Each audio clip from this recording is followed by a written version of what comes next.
Excel में कभी ऐसा हुआ है कि डेटा के समंदर में बस एक छोटी सी जानकारी ढूंढने में घंटों लग गए हों? बिल्कुल हुआ होगा। तो आज ना हम एक ऐसे ही कमाल के फंक्शन की बात करेंगे जो ठीक यही काम चुटकियों में करता है। इसका नाम है dget। ये किसी भी डेटाबेस से एक बिल्कुल सटीक वैल्यू निकाल कर देता है। चलिए देखते हैं ये काम कैसे करता है। जरा सोचिए, हजारों लाइनों की एक एक्सेल शीट है और उसमें से सिर्फ बस एक सेल की वैल्यू चाहिए। अब स्क्रॉल करते करते तो आंखें थक जाएंगी, है ना? ये बहुत ही आम प्रॉब्लम है, लेकिन अच्छी बात यह है कि इसका एक बहुत ही स्मार्ट और पावरफुल सॉल्यूशन भी मौजूद है। तो सवाल वही है, इतने सारे डेटा से एक जवाब कैसे मिले? चलिए देखते हैं। और इसका सॉल्यूशन है एक स्पेशल टूल जिसे बनाया ही इसी काम के लिए गया है, और वो है dget फंक्शन।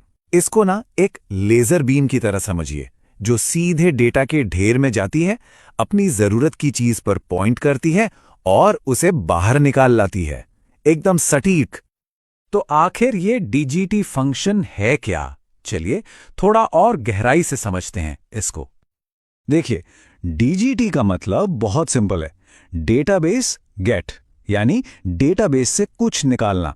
इसका काम बस इतना है कि जो भी शर्त मतलब जो भी क्राइटेरिया हम इसे देते हैं, उसके आधार पर पूरी टेबल में से सिर्फ एक सिंगल वैल्यू ढूंढकर निकाल लाता है।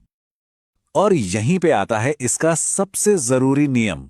ये बात गांठ बांध लीजिए, dget को बनाया ही गया है सिर्फ और सिर्फ एक जवाब देने के लिए। अगर आपकी दी हुई शर्त से एक से ज्यादा नतीजे मिल गए तो ये काम नहीं करेगा, कि आपको सीधा एक एरर दिखा देगा। और पता है, यही इसकी सबसे बड़ी ताकत भी है और एक तरह से इसकी लिमिट भी। इसका जो फॉर्मूला या सिंटैक्स है वो बहुत ही सीधा साधा है। बस 3 चीजें चाहिए होती हैं। पहला, डेटाबेस मतलब हमारी पूरी की पूरी टेबल।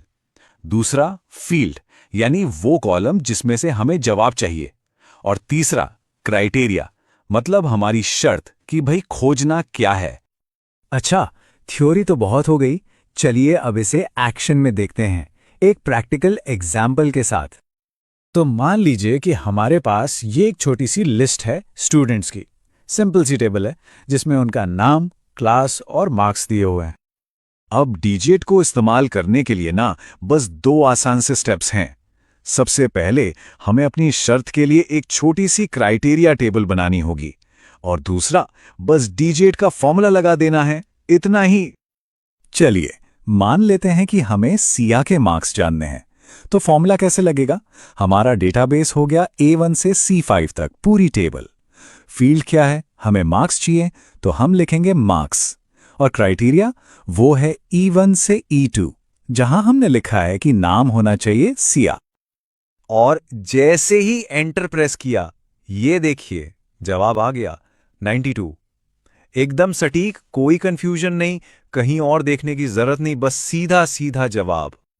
ठीक है, ये तो था बेसिक। अब थोड़ा आगे बढ़ते हैं और देखते हैं कि इसके कुछ एडवांस्ड इस्तेमाल क्या हैं और कौन सी गलतियां हैं जिनसे हमें बचना है।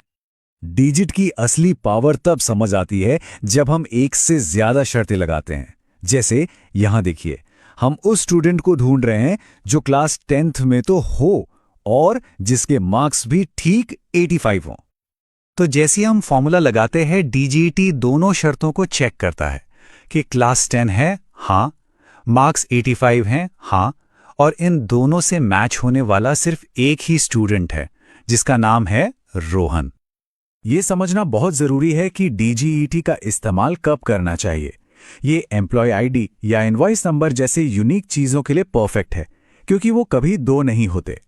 लेकिन स्टूडेंट का नाम या प्रोडक्ट की कैटेगरी जैसी चीजों के लिए ये थोड़ा रिस्की हो सकता है। क्यों? क्योंकि एक ही नाम के 2 स्टूडेंट हो सकते हैं और तब dget कंफ्यूज होके एरर दे देगा। DHT में आपको ज्यादातर 2 ही तरह के एरर दिखेंगे। पहला, हैश वैल्यू। इसका मतलब है कि आपकी शर्त से एक से ज्यादा रिजल्ट्स मिल गए हैं। और दूसरा, हैश नम, जिसका मतलब है कि कोई भी रिजल्ट नहीं मिला। और मजे की बात यह है कि दोनों का सलूशन एक ही है। अपनी शर्त को, अपने क्राइटेरिया को थोड़ा और स्पेसिफिक, थोड़ा और सटीक बनाना होगा। तो चलिए अब बात करते हैं असली दुनिया की। आखिर रियल वर्ल्ड में डीजीईटी कहां-कहां काम आ सकता है? अरे इसके तो अनगिनत इस्तेमाल हैं। किसी एम्प्लॉय की एग्जैक्ट सैलरी निकालनी हो, या फिर सेल्स के डेटाबेस से किसी एक प्रोडक्ट का प्राइस पता करना हो, या सोचिए इन्वेंट्री में किसी यूनिक आइटम का स्टॉक कितना बचा है ये चेक करना हो। ये सारे काम डीजीईटी के लिए बने हैं। बल्कि एक डैशबोर्ड की कल्पना कीजिए जहां ड्रॉप डाउन से कोई प्रोडक्ट सिलेक्ट करें और उसकी सारी डिटेल्स, कीमत, स्टॉक, सब कुछ अपने आप सामने आ जाए। डीजीईटी ये काम चुटकियों में कर सकता है। तो बस एक बात याद रखनी है, जहां भी आपकी टेबल एक ऑर्गेनाइज्ड, एक व्यवस्थित डेटाबेस की तरह है, वहां डीजीईटी एक सुपर पावर की तरह काम करता है, जो पलक झपकते ही आपको बिल्कुल सही जवाब लाकर देता है।